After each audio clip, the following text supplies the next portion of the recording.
Hi viewers, இந்த video நம்ம பார்க்க போகிறது என்னன்னு பார்த்தீங்கன்னாக்கா 32.2. ஸோ இப்போ அதில் வந்து 32.1. ஸோ இப்போ 32.2ல் வந்து எவ்ரி மெட்ரைசபிள் ஸ்பேசஸ் நார்மல். ஓகேவா? 32.1ல் என்ன கொடுத்துருப்பாங்க அப்படின்னாக்கா every regular space with countable bases. ஓகேவா? Regular space with countable bases is normal அப்படின்னு சொல்லி 32.1 படிச்சிருப்போம். ஓகேவா? ஸோ இப்போ இங்கே வந்து எவ்ரி மெட்ரைசபிள் ஸ்பேசஸ் நார்மல்னு நான் சொல்ல போகிறேன். ஓகேவா? ஸோ இப்போ நான் ஒரு மெட்ரைசபிள் ஸ்பேஸ் எடுத்துக்கிறேன். அந்த ஸ்பேஸ் வந்து நார்மல்னு நான் சொல்ல போகிறேன். ஸோ இப்போ அந்த எக்ஸுங்கிறத நான் மெட்ரைசபிள் ஸ்பேஸ்னாக்கா ஒரு மெட்ரிக் இருக்கும். ஓகேவா? மெட்ரிக் டெஃபினேஷன் நம்மளுக்கு தெரியும். ஸோ இப்போ மெட்ரிக் டி. ஸோ அந்த எக்ஸை தான் நான் நார்மல்னு சொல்ல போகிறேன். ஓகேவா? ஸோ நார்மல்னு சொன்னால் நார்மல்னா என்ன, 2 க்ளோஸ் செட் எடுப்போம். அந்த 2 க்ளோஸ் செட்டுக்கு 2 டிஸ்ஜாயிண்ட் ஓப்பன் செட் எக்ஸ்ட் ஆகும். ஸோ ஒன்றுக்கு ஒன்று கண்டென்ட் இருக்கும். இதுதான் வந்து நார்மல். ஓகேவா? ஸோ இப்போ நார்மல்னா இப்போ அதுலேயுமே வந்து 1.6 க்ளோஸ்டு அந்த செட்டாக இருக்கும். ஓகேவா? ஸோ அதான் இங்கே எழுதியிருக்கேன். இப்போ நான் அடுத்த 2 க்ளோஸஸ் எடுக்க போகிறேன். ஏபின்னு சொல்லி 2 க்ளோஸஸ் செட் எடுத்திருக்கேன். இந்த க்ளோஸ் செட்டுக்கு 2 டிஸ்ஜாயிண்ட் ஓப்பன் செட் எக்ஸிஸ்ட் ஆகணும். ஓகேவா? அதான் இங்கே பார்க்க போகிறோம். இப்போ அந்த ஏலேருந்து ஒரு பாயிண்ட் ஏ ஸ்மால் ஏன்னு எடுத்திருக்கேன். அந்த ஏங்கிற பாயிண்ட் இதுக்குள்ளே இருக்கக்கூடாது, பிகாஸ் இட் இஸ் டிஸ்ஜாயிண்ட். ஓகேவா? இதுலேருந்து எடுக்கிற பாயிண்ட் இதுக்குள்ளே இருக்கக்கூடாது. அதுதான் இங்கே எழுதியிருக்கேன். தேர் எக்ஸிஸ்ட் ஒரு எப்சிலான் மெட்ரிக்ன்றதுனால நான் வந்து அந்த நம்ம அந்த இது யூஸ் பண்ணோம் அப்படின்னாக்கா epsilon A is greater than 0. ஓகேவா? மென்ஷன் பண்ணி நம்ம என்ன பாயிண்ட் எடுக்கணுமோ மென்ஷன் பண்ணிப்போம். Epsilon A greater than 0, then அது B such that B of A comma epsilon A ball. ஓகேவா? அந்த பால் வந்து அது வந்து பார்த்தீங்கன்னாக்கா பி இன்டர்செக்ட் பண்ணாது. ஓகேவா? ஸோ இதோடைய ஓப்பன் செட்டு பார்த்தீங்கன்னாக்கா இதுதான் B of A comma epsilon A. So அது பி இன்டர்செக்ட் பண்ணாது. ரைட்டா? ஸோ அடுத்து பார்த்தீங்கன்னா அதாவது இது வந்து ஒரு ஓப்பன் பால். ஓகேவா? அந்த ஓப்பன் பால் ஏங்கிற செட்டுக்கான ஓப்பன் பால் இது. அது வந்து பியை இன்டர்செக்ட் பண்ணாது. அதே மாதிரி தான் பியில் இங்கே எடுக்கிற பாயிண்ட் இங்கே இருக்கக்கூடாது. அதே மாதிரி ஒரு எப்சிலான் எக்ஸ்ட் ஆகுது, epsilon B which is greater than 0 such that ball of open ball of B comma epsilon B. So அது வந்து ஏவை இன்டர்செக்ட் பண்ணாது. ஓகேவா? ஸோ இங்கே எடுக்கிற பால் இங்கே இதை இன்டர்செக்ட் பண்ணாது, இதோடைய பால் இதை இன்டர்செக்ட் பண்ணாது. அந்த மாதிரி நான் சூஸ் பண்ணியிருக்கேன். இப்போது இந்த மாதிரியான கலெக்ஷன்ஸ், இந்த மாதிரியான பால் எல்லாத்தையும் ஏக்கான செட்டுக்கு இந்த மாதிரி கலெக்ஷன்ஸ் எல்லாத்தையும் யூனியன் பண்ணும்போது யூன்னு எடுத்துக்கிறேன். அதே மாதிரி பிக்கு அதே மாதிரி எல்லாத்தையும் யூனியன் பண்ணும்போது அதை பின்னு எடுத்துக்கிறேன். ஓகேவா? ஸோ இங்கே ஏன் எப்சிலான் பை 2 போட்டுக்கோனா ஜஸ்ட் ஒரு எப்சிலான் அதை நம்ம வந்து எப்படி வேணால் நம்ம சூஸ் பண்ணிக்கலாம். ஓகேவா? ஸோ இப்போ வந்து B ball of A comma epsilon A by 2 and B of B comma epsilon B by 2. ஓகேவா? இந்த பிக்கான செட்டை எல்லாத்தையும் நான் யூனியன் பண்ணால் பின்னு சொல்கிறேன். ஏவுடைய பால்ஸ் எல்லாத்தையும் யூனியன் பண்ணால் யூன்னு எடுத்துக்கிறேன். இப்போது இந்த யூவும் வியும் ஓப்பன் செட்டு. அது வந்து யூவும் வியும் பிகாஸ் அது எல்லாமே ஓப்பன் பால் எல்லாத்தையும் நான் யூனியன் பண்ணும்போது அது ஒரு ஓப்பன் செட்டு தான். ஓகேவா? ஸோ யூங்கிறது ஓப்பன் செட்டு, விங்கிறதும் open set. A contained U தான், பி கண்டென்ட் பி தான். இது ரெண்டையும் இன்டர்செக்ட் பண்ணும்போது அதாவது டிஸ்ஜாயிண்ட்னு நான் சொல்லலாம்.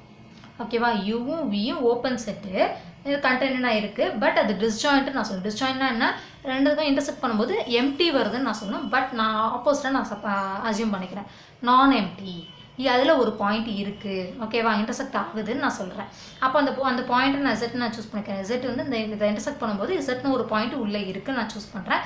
அப்படி இருந்து நான் என்ன, இசட் வந்து யூக்குள்ளேயும் இருக்குது, விக்குள்ளேயும் நிறைய இருக்குது. அதோடைய மீனிங் இன்டர்செக்ஷன் தான். ஸோ இப்போ யூனா நான் எப்படி சூஸ் பண்ணியிருக்கேன், union of this ball. So அப்போ அதில் ஒரு பாலில் இருக்கும். So B of A comma epsilon A by 2. அதே மாதிரி இசட் பியில் இருக்குனாக்கா இதில் ஒரு ball B of B comma epsilon B by 2ன்னு சொல்லிட்டு.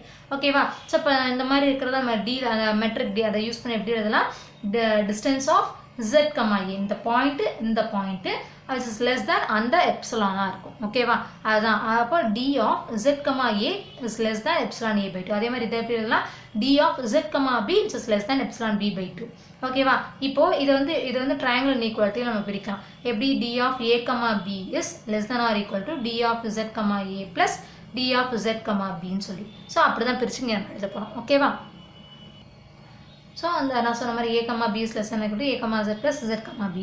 ஸோ அதுதான். இப்போ டி ஆஃப் ஏ கமா zனா என்ன போட்டிருந்தோம், எப்சிலான் ஏ பை 2ன்னு போட்டு, டி ஆஃப் z கமா ஏங்கிறது less than epsilon A by 2.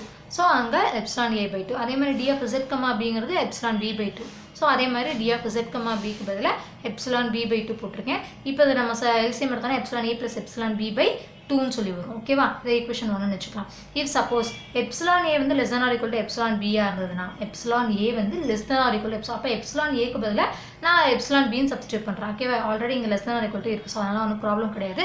So D of A comma B is less than or equal to epsilon ஏக்கு பதில் epsilon B plus epsilon B by 2. அப்போ 2 epsilon B by 2ன்னு வரும். 2 cancel ஆச்சுன்னா less than or equal to epsilon பின்னு வரும்.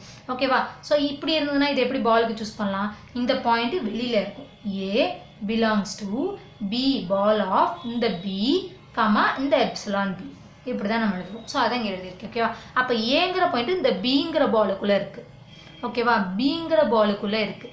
அப்படி இருக்கக்கூடாது. ஓகேவா? ஏல இருக்கிறது ஏக்குரியதில் மட்டும்தான் இருக்கணும். பி டிஸ்ஜாயிண்ட்டுங்கிறனால இதுக்குள்ளே இருக்கக்கூடாதுன்னு நம்ம பார்த்துருக்கோம் இல்லையா? ஸோ அப்போ இங்கே இந்த மாதிரி இருக்குன்னு வந்திருக்கு. அப்போ அந்த ஏங்கிற பாயிண்ட் பிங்கிற பாலுக்குள்ளே இருந்ததுன்னா கண்டிப்பாக பிக்குள்ளே இருக்கும். பிங்கிற செட்டுக்குள்ளே இருக்கும். ஓகேவா? ஸோ நம்ம வந்து ஏ டசன்ட் பிலாங்ஸ் டு பின்னு சொல்லியிருக்கோம். பட் இங்கே இருக்குன்னு வந்துருக்கு. ஸோ அதனால கான்ட்ரடிக்ஷன். அப்போ இந்த கேஸ் வராது. அடுத்த கேஸ் என்னது? எப்சிலான் பி வந்து less than or equal to epsilon ஏவான்னு நான் பார்க்குறேன். ஓகேவா? அப்போ எப்சிலான் பிக்கு பதில் எப்சிலான் ஏன்னு சப்ஸ்டியூட் பண்ணால் இந்த மாதிரி ஒரு சிம்பிளை பண்ணும்போது இந்த மாதிரி வரும். ஸோ அப்போ இதுலேருந்து நான் எப்படி எழுதலாம்? பிங்கிற point belongs to B of ball of A, epsilon A ன்னு வரும். ஓகேவா? அப்போ ஏங்கிற பாலுக்குள்ளே இருக்கு. அப்போ B belongs to Aன்னு வந்துடும். ஸோ அதுவும் நான் இல்லைன்னு சொல்லியிருக்கேன். பி வந்து பிக்குள்ளே இருக்கும் பட் டசன்ட் பிலாங்ஸ் டு ஏன்னு சொல்லியிருக்கேன். பட் இங்கே எனக்கு பிலாங்ஸ் டு வந்திருக்கு. ஸோ அதனால கான்ட்ரடிக்ஷன். அப்போது இது எப்படி தான் இருக்கும்? அப்போ நம்மளோட அசம்ஷன் தப்பு. எதனால் நம்ம வந்து ஒரு பாயிண்ட் உள்ளே இருக்குது, அது வந்து இன்டர்செக்ட் நான் எம்டின்னு எடுத்தது தப்பு, விச் இஸ் எம்டி. ஓகேவா? ஸோ நான் எம்டின்னு எடுத்ததுனால இந்த கான்ட்ரடிக்ஷன் வந்திருக்கு. ஸோ அது வந்து எப்படி தான் இருக்கும்? எம்டியாக தான் இருக்கும். ஸோ யூ இன்டர்செக்ஷன் பி வந்து எம்டி. ஓகேவா? ஸோ 2 க்ளோஸ் செட் எடுத்தேன். ஏபின்னு 2 க்ளோஸ் செட் எடுத்தேன். 2 ஓப்பன் செட்டு யூபின்னு 2 ஓப்பன் செட்டும் கிடச்சிருக்கு. அதை இன்டர்செக்ட் பண்ணும்போது எம்டியாகவும் இருக்கும். So that is X is normal. ஓகேவா?